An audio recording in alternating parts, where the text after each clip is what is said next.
গুরুদেব ও পরম ব্রহ্ম তস্মৈ শ্রী গুরুবে নমঃ। উপস্থিত সবাইকে আমার রাজসা জয়গুরু। পরম দয়াল শ্রী ঠাকুর অনুকূল চন্দ্রজির 136তম জন্মোৎসব আমরা সবাই আনন্দ করছি। উৎসব মানেই আনন্দ। উৎসব অর্থাৎ উৎসমুখী হয়ে থাকা, উৎসকে জুড়ে থাকা।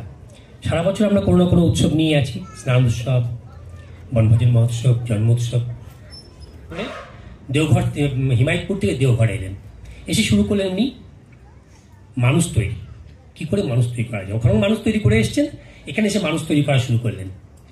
এবার মানুষ তৈরির কারখানায় ওনার একটাই মেশিন ছিল। সেই মেশিনটা কি? প্রেম, ভালোবাসা। প্রেম নামক মেশিনটাকে উনি ভালো তৈরি করলেন, মানুষ তৈরি করা শুরু করলেন। আজ তার কোটি কোটিতে ছড়িয়ে গেছে। আমরা যদি ঠাকুরের জীবনে দেখি, ছোট ছোট ঘটনা বলি, দেখা যায় যে একবার কি হয়েছে, ঝাড়খণ্ডের এক মা, বয়স্ক, উনি কিন্তু দীক্ষিত নন, যেহেতু ওনার বাড়ির পাশে ঋত্বিক দেবতা ছিলেন, ওনার বাড়িতে সিটিং হতো, সৎসঙ্গ হতো, তো মা আসতেন। ওনার এই শুনে শুনে মাকে, ঠাকুরকে ভালো লেগে গেছে শুনে শুনে। তো উনি ওই ঋত্বিক দেবতাকে বললেন যে আমি, আমার ছেলেটা যদি চাকরি হয়ে যায়, প্রথম স্যালারি থেকে আমি ঠাকুরের জন্য কিছু দেবো, তুমি কি নিয়ে যাবে? তো ঋত্বিক দেবতা বললেন যে হ্যাঁ নিয়ে যাবো, কেন নিয়ে যাবো না, আপনি দিন। তো এইবার কি হয়েছে, সেই সময় না মোবাইল ছিল না, টেলিফোন কিছু ছিল না, হঠাৎ করে কোনো টেলিগ্রাম আসতো, দেওঘর ছুটতে হতো। তো ওনার হঠাৎ করে প্রোগ্রাম হয়েছে, উনি এবার দেওঘর যাবেন। তো উনি মাকে বললেন, মা আমি তো দেওঘর যাব, তো তুমি কি কিছু দেবে? তখন ছেলে স্যালারি হয়নি। তো মা বলছে আমার তো স্যালারি হয়নি, ছেলে তো বেতন পাইনি, তো এক কাজ করছি দাঁড়াও। তো উনি ওনার চালের উপর একটা কুমড়ো রাখা ছিল, পাকা কুমড়ো, তো সেই কুমড়োটা দিয়ে দিয়েছেন। দিয়ে কি বলেছেন, এটা নিয়ে গিয়ে তুমি ঠাকুরকে দেবে, আর যখন আমার ছেলের স্যালারি হবে আমি ছেলেকে নিয়ে ঠাকুরের দর্শনে আসবো। এবার সেই ঋত্বিক দেবতা সেই কুমড়ো নিয়ে চলে গেছেন দেওঘর। এবার রেলওয়ে স্টেশনে নেমে ওনার পেয়েছে চায়ের নেশা। এবার উনি চায়ের দোকানে বসে চা খেয়ে কুমড়োটা ওখানেই ছেড়ে দিয়ে চলে গেছে ঠাকুর বাড়ি। ঠাকুরকে প্রণাম করে উঠেছে, করার পরে ঠাকুর হঠাৎ করে জিজ্ঞেস করছেন, হ্যাঁ রে, কুমড়োটা বেশি পেকে গেছে বলে ছেড়ে দিয়ে এলি? দেখুন, কুমড়োটা বেশি পেকে গিয়েছিল বলে কি ছেড়ে দিয়ে এলি? আর এই কথাটা সেই ঋত্বিক দেবতার মাথায় এসেছিল যে কুমড়ো বড্ড বেশি পাকা, ভেঙে যাবে, ফেটে যাবে। উনি তখন মাথায় এসছে, আরে বাবা আমি কি ভুল করেছি, কি অন্যায় করে ফেলেছি। উনি ছুটতে ছুটতে গেছেন সেইখানে আবার রেল স্টেশনের দোকানে। আর দোকানদারও কিন্তু কুমড়োটাকে যত্ন করে রেখে দিয়েছিলেন। দোকানদার জানতেন যে আবার আসবেন উনি, এবার নিয়ে গিয়ে সেই কুমড়োটা আবার ঠাকুরের কাছে দেয়। তো এটা কোনো লীলা না, এটা হচ্ছে ঠাকুরের ভালোবাসা। এবং আমরা যদি অন্তর থেকে তাকে ভালোবাসি, অন্তর থেকে গভীরে ঢুকে যদি আমরা তাকে ভালোবাসি, আমরা এখানে এমন কোনো গুরু ভাই নেই, বা সারা ভারতবর্ষে এমন কোনো গুরু ভাই নেই যারা প্রত্যহ ঠাকুরেরকে জুড়ে আছে, ঠাকুরের নিয়ম এবং নিষ্ঠার সঙ্গে ঠাকুরকে ধরে আছে। তারা ঠাকুরের লীলা পাননি, লীলা দেখেননি, প্রত্যহ তার লীলা চলছে, প্রত্যহ কিছু না কিছু তাদের সঙ্গে চলছে। অঘটন হতে হতে তার বেরিয়ে আসছে। প্রত্যেকে যদি একবার চোখ বন্ধ করে আমরা ভাবি, তাহলে আমরা ভাবতে পারি যে আমরা প্রতি পদক্ষেপে তার লীলা আমরা পাচ্ছি, তাকে সঙ্গে পাচ্ছি, তিনি ছায়ার মতো আমাদের অনুসরণ করছেন। এটা তার লীলা নয়, এটা হচ্ছে তার ভালোবাসা। তাকে যদি আমি ভালোবাসি প্রকৃতভাবে, তাহলে আমরা তার উপস্থিতি সব সময় টের পাবো আমাদের সঙ্গে। আরেকটা ঘটনা বলি, এটাও ঝাড়খণ্ডেরই ঘটনা। সেই মা সাঁওতাল, বাংলা আধো আধো বলতে পারেন, কিন্তু বাংলার সম্বন্ধে ওনার অভিজ্ঞতা কম। দেখুন, এইবার সেই মা দীক্ষা নিয়েছেন এক ঋত্বিক দাদার কাছ থেকে। আমাকে একটু বলে দেবেন, সেই মা দীক্ষা নিয়েছেন এক ঋত্বিক দেবতার কাছ থেকে। এবার ঋত্বিক দেবতা ওনাকে যে বীজ মন্ত্র বলে দিয়েছেন, সেই মন্ত্র উনি উচ্চারণ করতে পারতেন না। উনি ইষ্টিপিতে পড়ে যাচ্ছেন এবং প্রতি মাসে মাসে উনি জমা করছেন, কিন্তু দিচ্ছেন। এবার একদিন হঠাৎ ঋত্বিক দেবতাও ওনাদের গ্রামে এসছেন, এসে জিজ্ঞেস করছেন যে মা তুমি তো যথারীতি তুমি ইষ্টিপিতে করছো, কিভাবে করছো বলতে পারো? নামটা মনে আছে তো? সেই নাম করেই করছো? বলছে না, আমি তো ভুলে গেছি তুমি কি বলেছিলে। হিন্দিতে বলেছে। তো বলছে তুমি কি বলে? বলে আমি খালি বলি ঠাকুর এই নাও তুমি আমার পাশে, এই নাও তুমি আমার পাশে। তো বলছে যে এটাকে তা তো নয়, এইভাবে বলতে হয়। তো উনি আর কিছুতেই সেই বীজ মন্ত্র বলতে পারছে না। তখন বলছে ঠাকুর তুমি আমার, শুধু এইটুকুনি বলে ঠাকুর তুমি আমার এই প্রণামটা গ্রহণ করো। যাই হোক, মা আবার শুরু করেছেন। এবার বেশ কিছুদিন পরে যখন উনি দেওঘর যাবেন, সেই ঋত্বিক দেবতা ওই গ্রামে এসছেন ঘুরতে, কালেকশন নিয়ে, তখনকার দিন তাই ছিল নিয়ম, কালেকশন করে করে যাওয়ার পর ঠাকুরকে প্রণামী দিয়ে আসতেন। এবার উনি ওর মার কাছে যখন প্রণামী নিতে এসছেন, তো প্রণামী নেওয়ার পরে মা বলছেন যে বাবা তুমি তো যাচ্ছ, তুমি ঠাকুরকে জিজ্ঞেস করো তো আমরা যে কি বলো তোমরা ইষ্টভীতি কি বলো, ওটা নেয় নাকি, ঠাকুর কাছে পায় নাকি। ঠিক আছে আমি বলবো, তুমি চিন্তা করো না। এবার সেই ঋত্বিক দেবতা একটু ইগনোর ভাবে কথাটা বলেছেন যে ইনি ইষ্টভীতি করছেন, ঠাকুর পাচ্ছেন কিনা আবার ঠাকুরকে আমি জিজ্ঞেস করবো। এবং উনি চলে গেছেন দেওঘরে। দেওঘরে যাওয়ার পরে উনি নিজের কাজ মিটে, তখনকার ঋত্বিক দেবতারা যখন যেতেন অনেক কাজ নিয়ে যেতেন, সেই কাজগুলো মেটাতেন, মিটিয়ে ঠাকুর গিয়ে প্রণাম করে ঠাকুরকে সব কাজ মিটিয়ে দুদিন পরে যখন ফিরে আসবেন তখন পার্লারে গিয়ে ঠাকুরকে প্রণাম করেছেন, প্রণাম করে উঠে ফিরে আসার নিবেদন করেছেন। তখন নিবেদন করার পর ঠাকুর হাঁ বলাতে উনি যখন ঘুরেছেন তখন ঠাকুর বলছে এই শোন, ওই মাকে বলিস আমি ওনার ইষ্টভীতি নিই। এটা হচ্ছে কি যে মন সরল মধুর বচন বুক ভরা প্রেম, ঠাকুরের তিনটেই মন্ত্র।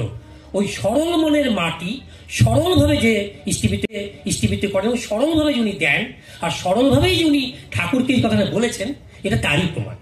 অর্থাৎ আমাদের যদি আমরা ঠিক সেই সরল মন, ওই যে আছে না সেই গল্পটা যে জমিদার বাড়ির টিয়া পাখিটা হরে কৃষ্ণ শুনতে শুনতে কীর্তন শুনতে হরে কৃষ্ণ শিখে গেল, কিন্তু ওই বাড়ির যে বিড়ালটা সেটা আবার সেই টিয়া পাখিটার দিকে নজর, সুযোগ পেলেই ধরবো। এবার একদিন সুযোগ পেয়েছে ধরে পেলো টিয়াটাকে, এবার টিয়াটাকে ধরেছে, লোকে বলছে এই তো কি হরে কৃষ্ণ বল, এক্ষুনি ছেড়ে দেবে। টিয়া পাখির মুখ দিয়ে হরে কৃষ্ণ বেরোয় না, সে ট্যাঁ করছে।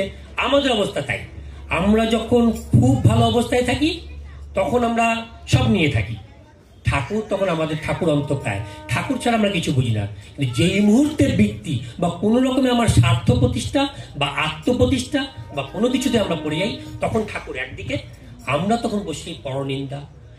এই জিনিসটা আমাদের মধ্যে যদি থাকে আমাদের মন সরল হতে পারে না। সরল করার জন্য কি করতে হবে? সরল করার জন্য ওই ঠাকুরের 5টা পদ, যজন যাজন ইষ্টভীতি স্বস্তিনী সদাচার, এই যদি পদ আমরা নিয়ম এবং নিষ্ঠার সঙ্গে প্রতিদিন পালন করি তবে হবে। ঠাকুর কি চাইলেন? যে আমার অবর্তমানে, ঠাকুর বারবার বলেছেন যে আমি আর আমার বড় খোকা হচ্ছি পয়সার এপিতার ওপর। এবার ঠাকুর দয়া করে, উনার দয়ার তো কোনো সীমা নেই, উনি তো প্রেমী পুরুষ, তো ওনার দয়ার কোনো সীমা নেই। উনি কি করলেন? আমাদের জন্য দিয়ে গেলেন কি? ওই জন্য পিতৃদের সৃষ্টি বর্তা, ঠাকুরের পরে যাতে উনি আমাদেরকে ধরে রাখতে পারেন। এইভাবে উনি সৃষ্টি করেন কি? আচার্য পরম্পরা। আচার্য পরম্পরার মাধ্যমে আমরা দেখতে পাচ্ছি কি যে ছোট ছোট ঘটনা, আজ আমরা ছোট ছোট অনেক অজস্র লাখো ঘটনা আছে, লাখো লোক উপকৃত হয়েছেন যে ছোট ছোট ঘটনার মাধ্যমে কি করে আমাদেরকে উনি শেখাচ্ছেন আচার্য পরম্পরার মাধ্যমে। আমরা আচার্যদেরকে কি করি? আচার্য কেন? ঠাকুরজি আচার্য পরম্পরা কেন তৈরি করলেন?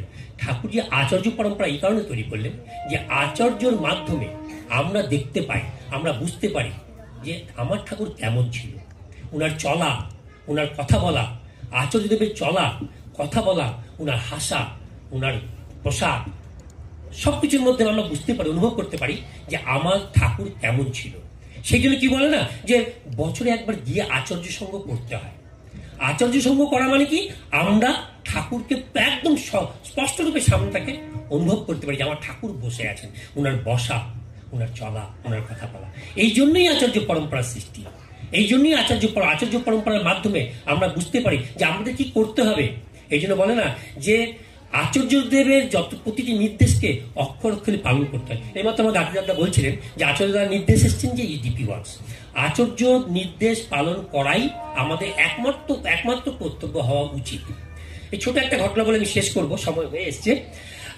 শ্রী দাদা যখন আচার্যদেব ছিলেন, শ্রী দাদা, সেই সময় আমাদের গুয়াহাটি মন্দিরের ইনচার্জ ছিলেন বাবিন্দা।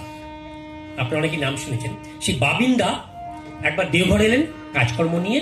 তো হঠাৎ করে আচার্য দাদা বললেন, আই শোন, তুই তো পরিবারকে ভাড়া বাড়িতে রেখেছিস আর তুই মন্দিরে থাকিস, রাতে বাড়ি যাস। বলে হ্যাঁ।